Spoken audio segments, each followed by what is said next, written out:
That the power in our voices are growing strong. One more time.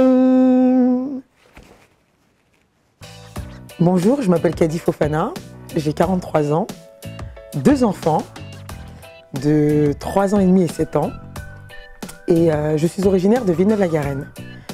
Alors j'habite actuellement encore dans la ville dans laquelle je suis née, c'est un choix, dans laquelle j'ai fait toute ma scolarité, j'ai pas mal d'amis desquels je suis encore proche et je suis très active dans ma ville natale.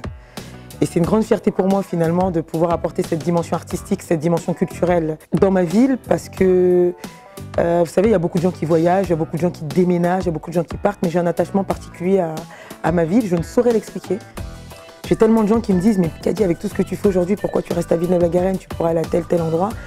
Mais cette ville qui m'a vu naître, j'estime que pas mal de jeunes qui sont extrêmement doués, tout domaine confondu, et si modestement avec mon expérience, mon parcours de vie et mon savoir-faire, je peux apporter quelque chose, ce sera avec grand plaisir. Alors moi, je suis une danseuse chorégraphe. J'ai commencé danseuse, j'ai fait le tour du monde, j'ai travaillé vraiment avec de très grands chorégraphes. Et puis ensuite, j'ai décidé de monter mes propres spectacles. Parallèlement à ça, j'ai monté il y a 13 ans une école de danse qui marche très bien également. J'ai 150 adhérents et je dispense principalement des cours de danse hip-hop, mais aussi des cours de danse coupé-décalé et aussi du coaching, le fait de travailler sur soi, de travailler sur le dépassement de soi, accepter ses failles, ses faiblesses pour pouvoir aller plus loin. Donc voilà, c'est tout un travail que je développe depuis plusieurs années. Alors moi, je suis quelqu'un, des projets, j'en ai à profusion. Le premier, c'était d'être danseuse professionnelle. Je le suis devenue. J'ai pourtant fait des études de langue. Je parle couramment plusieurs langues, notamment l'anglais, l'allemand. Et j'étais censée être traductrice. Et finalement, ma partie artistique a pris le dessus, pour mon plus grand plaisir et mon plus grand bonheur. Parce que je crois qu'il n'y a rien de mieux et rien de plus épanouissant que de faire ce qu'on aime. Ensuite, je me suis dit, je vais monter une école de danse. J'ai des parents, la question de la parentalité est abordée, j'ai des parents qui me suivent vraiment, qui adhèrent au projet pédagogique parce que mon école de danse, c'est plus que juste venir danser. Il y a un vrai projet pédagogique. On accompagne les enfants sur le plan scolaire, on les accompagne dans ce qu'ils sont aussi sur le plan humain. Et puis, bien évidemment, on les accompagne dans leur activité extrascolaire, qui est en l'occurrence avec nous la danse. Le projet de l'école, c'est accéder à la meilleure version de moi-même. C'est un projet d'excellence. Mais pas l'excellence vis-à-vis des autres, l'excellence vis-à-vis de soi-même.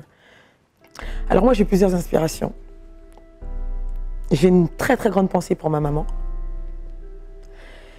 Mais j'ai eu un modèle. Un modèle, et là, je commence à monter en émotion parce que ça me touche, c'est mon père. J'en ai parlé tout à l'heure. Mon père, c'est quelqu'un qui était très humain, tourné vers l'autre. On ne pouvait pas faire plus. Et c'est mon modèle parce qu'à travers ses actes, il m'a montré le chemin, pas que par la parole.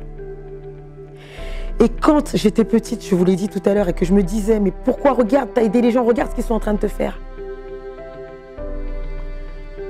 Il a fini par me dire, Kady, au-delà de toute considération religieuse, la vie c'est une énergie. Si moi je ne récolte pas le fruit de ce que j'ai semé, peut-être que mes enfants, le jour où ils auront besoin, ils rencontreront les personnes sur leur chemin. Peut-être que mes enfants ne seront jamais les derniers abandonnés et laissés pour compte sur le côté. Mon père, c'est mon inspiration. Mon père, c'est mon mentor. Mon père, c'est ma raison de vivre. Parce que quand je l'ai perdu, je voulais mourir. Et je suis encore debout aujourd'hui parce que je sais qu'il vit en moi. Et ce que je donne, ce que je fais, peu importe les détracteurs qui vont critiquer. Et souvent, de toute façon, les gens qui sont dans la critique, c'est des gens qui n'ont jamais rien fait. Je sais ce que j'amène aujourd'hui. Et j'espère que ce que j'ai eu de mon père, je pourrais le transmettre à mes enfants et ainsi de suite. Il y a des gens qui sont égoïstes, qui ne pensent qu'à eux, qui nourrissent les guerres. Moi, je veux être lumineuse, je veux être bienveillante, je veux transpirer la gentillesse et le partage. C'est pas parce que j'ai plus de connaissances que je vaux mieux que toi. C'est pas parce que mon parcours a fait de moi quelqu'un de connu et de reconnu que je vaux mieux que toi. connais des gens qui sont SDF, qui ont des valeurs humaines tellement fortes. Aujourd'hui, je peux me positionner en disant que ces gens-là valent mieux que moi. Voilà les valeurs qui comptent pour moi. Et voilà ce en quoi je remercie mon père de m'avoir donné ce qu'il m'a donné. Ça n'a pas de prix, c'est pas l'argent, rien. L'idée de se dire que je ne suis qu'un intermédiaire. La vie et l'histoire n'est qu'un perpétuel recommencement. À quel moment je m'implique dans cette chaîne et j'apporte ma pierre à l'édifice. C'est moi qui vous remercie. Merci beaucoup.